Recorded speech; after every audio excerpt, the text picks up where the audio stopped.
to Monday Marks. My name is Sharon Saccone and I'm a mixed media artist. And today's lesson just might be what you need if you suffer from overworking your artwork. Today I'm going to be sanding through my painting, and I'm also going to be using a brayer to cover over some of my artwork. And it's a great way that starts to create some unexpected surprises, but also to create some beautiful layers to your artwork and push the things back that might be jumping forward when really they need to go into the background. So what you're going to see today is I'm going to start my artwork like I usually do, which is with a playground. I'm going to be using the subject of dogwood, and this is the second time I'm using the subject. If you missed last week's video, you might check it out and see how I used a couple other techniques in my dogwood artwork. But today, what I'm really focused on is getting to the point where I have a painting with lots of layers, and I'm going to brayer on some white paint to push back some of the layers, but I'm also going to sand through some layers to reveal some unexpected marks that were in the previous layers of my artwork. And these are just some other distillation strategies for working with abstraction, for taking something away but also adding. So both of these are techniques for erasing, but one adding and one subtracting. I'm going to then paint my subject matter. I'm going to use some collage to create those interesting layers with other layers of paint over it before I start sanding and using the brayer. Then I'll come back in, add my final layers and my final touches to bring forward the things that I want to bring forward and push back the things that I want to push back. So I hope that you'll join me on this little adventure, this little experimentation of play, and see where we end up. For this painting, I started with a piece of 12 by 12, very thick, kind of Bristol paper in a buff tone. And I'm using some bright titanium white. I'm also using a Titan buff, a Mars pale, and a magenta pale light, also quinacridone violet, some sage green, and a light green and turquoise. So working those around the painting, creating my playground, I'm just trying to think about where the lights are going to be, a nice mix of darks, and then thinking about what will some of those background areas be. My next layer is collage, and I'm using a variety of wet strength tissue paper that I've printed on using the same colors, but I also use some stenciling on that paper just to give it some really nice textures, some lines that will create some movement in the work. And I love working this way, using these really transparent layers and opaque layers with different translucent pieces in between to collage over the artwork. It creates such beautiful depth, and I can create marks that I normally wouldn't be able to do just with my paintbrush. There's a lot of unexpected things that happen. I also love to use text in my work, and so I'm using a little bit of some crayon rubbing over a plate that had some text on it. So I did a frottage or a transfer, a crayon rubbing, and I'm using some of that as well. So it just creates those little unexpected touches that I can't normally get. So this is still really what I would call my playground layer.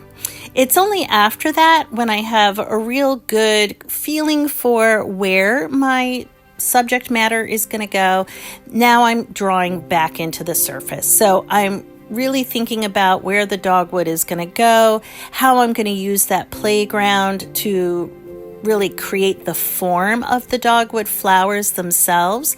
And I'm just using, at this point, this is a China marker. It's not something I typically use, but it really shows up a lot better in the video for you if I use something that's a little bit darker. And now I'm doing some negative painting. And this is another really great way to use the playground that I created and paint around my subject matter instead of actually painting the subject matter.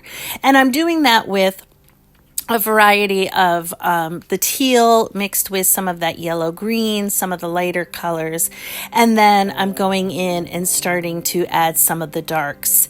Typically, when I'm building up the form of my subject, I like to work really dark and really light so that I'm getting the bookends, because in a finished artwork, you definitely want to make sure that you have a dark, medium, and light value throughout. But thinking about where that's going to go, if I put those really darks in first and I put the really lights in, then as I start to work, I can start bringing up some of those medium values and adding some more color. And I just like to work around the entire format, so I'm constantly thinking about adjusting so that I have too much green in one area, too much light in another area, or maybe I need to create some more highlights. But I'm also being careful not to destroy all the layer, but to leave some of that tissue paper showing through, and also working around some of the marks in the tissue paper so that I can get some of that to show when I might have lost it completely. So I just keep working around and around and around. And as I start to get to a point where most of my subject matter is pretty easy to see, then I can start thinking about sanding. And that's what I'm doing here.